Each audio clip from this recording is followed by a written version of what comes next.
I slept about 8 hours, but that's over the course of the whole film. And you can't get anything in Spain. Like, you can't get, you know, the things you get here, those over-the-counter sleep aids and all that stuff. You just, melatonin, which is like, you know, perfectly legit herbal supplement here, is like crack over there. like calling home and seeing if people could ship it in a teddy bear. Just stuff it in a teddy bear's ass and send it over. I want to make sure that you guys get some time to ask some questions. There have to be a few. Okay, we'll start in the front. You introduced steak into the box. How come you didn't?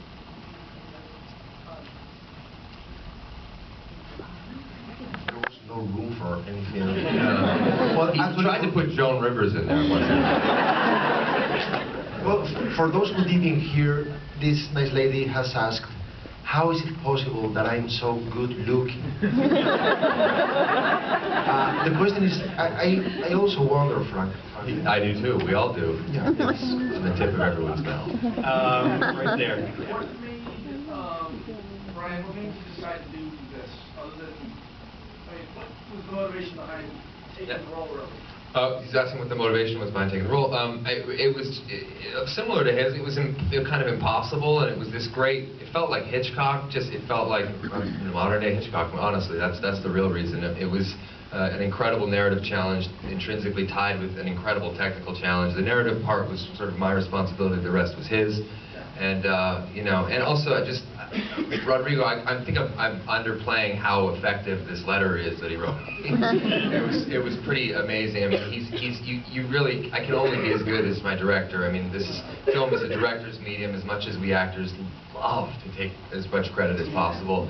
But you know, he's the architect and he's the engineer, and you know, I would literally do a broad, ridiculous rated-R comedy with him if he would have me. I would do anything. I could kiss him now.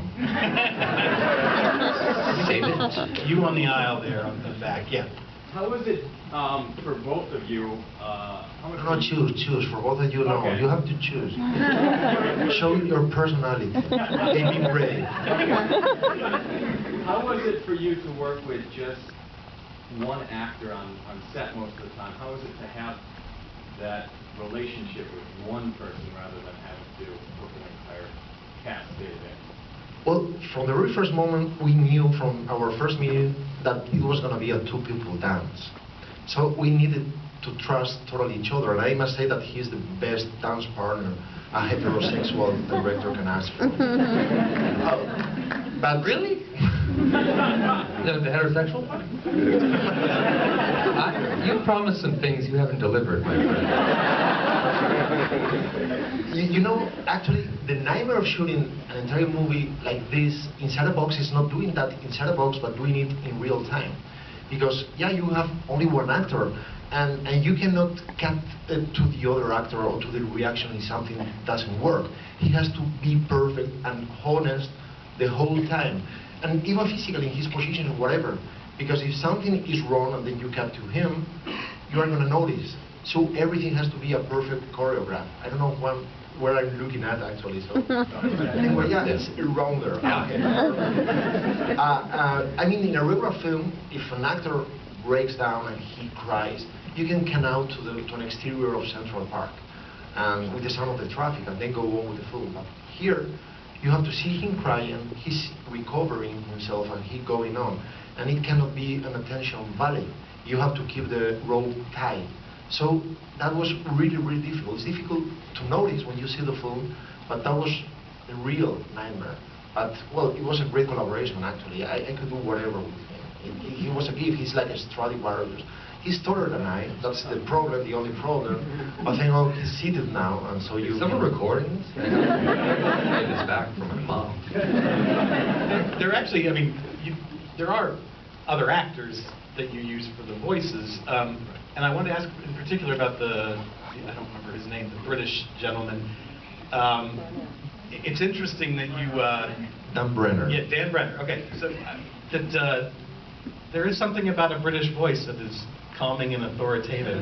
Even if he's supposed to be That's working what I for... said. I was like, this guy knows what he's talking about. Yeah. He's British, which makes no sense at all. That's sometimes mistaken for intelligence, that accent. But anyway, but I'm curious, was that intentional? Was it supposed to be somebody that kind of sounded like they knew what they were talking about, or? Well, he came. Rob is his name. Rob Patterson, not the other one.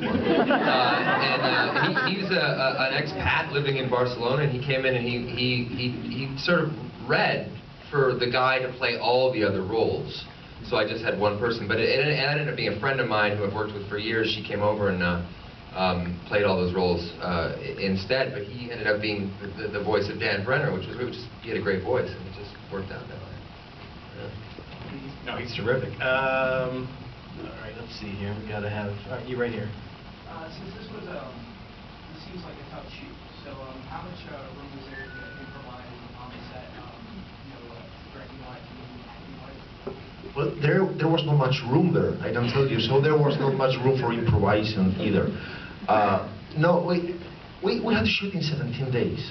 That's crazy. That's nightmare. I mean that instead of shooting the regular number of 8 to 10 shots a day, and if you're very fast, you can do, I don't know, 15, we did about 30 to 35 shots a day, every day. One day we did 52. So I can tell you that we couldn't improvise, we just shot. We didn't even rehearse. I remember the first day, Ryan told me that he thought it was not a good idea rehearsing. And I said, are you lazy? I said, no, I want to discover the things that the character discovers at the same time that him. And, well, he was right. I could notice that he was serious. And actually, when we were shooting, we never rehearsed. I remember that the first day, we tried to do a kind of blocking at the beginning of the day. It simply didn't work. We decided just to shoot. We didn't even rehearse. We shot even the first day. We shot the rehearsals. So that's how fast we made it.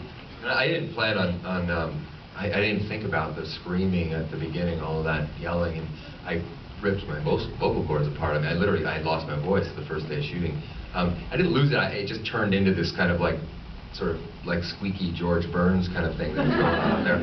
But every day when I woke up in the morning, I had to grab a towel, wrap it around my mouth, and scream until I lost my voice again. And I still think about my poor fucking neighbors in Barcelona listening to this mass murderer who lives next door.